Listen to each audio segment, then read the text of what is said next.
Yun, no? What's up mga kilo? Share ko po sa inyo mga kilo yung mga construction workers po dito sa Saudi.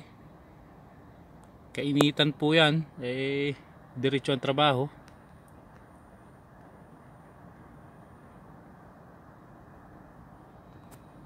Ayan, no? Doon pa.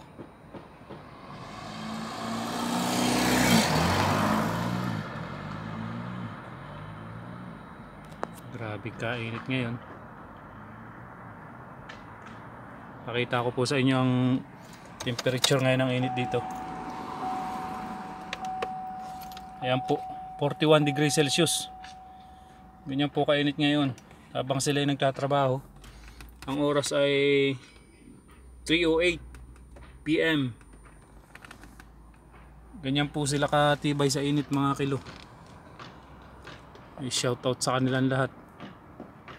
Ang mga lahi po ng nagko-construction workers po dito sa Saudi ay Pakistan, Bangladesh, may India din, Yemen, merong Egyptian or Egypt, meron din pong mga ibang lahi pa. Hindi ko lang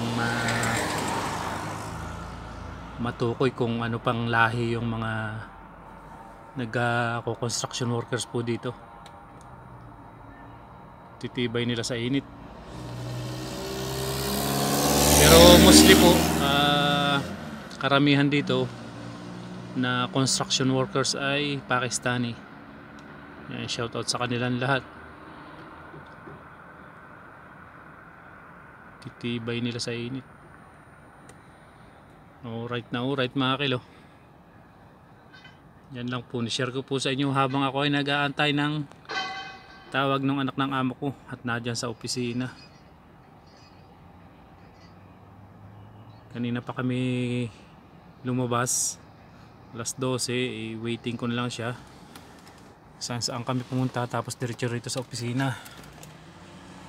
Ito naman yung food ko mga kilo, Subway. Binigyan naman ako. Alright, so ganyan po ang buhay family driver dito. Ito ang nakakainip na part, itong pag-aantay. So yun, shoutout po sa inyo lahat mga kilo.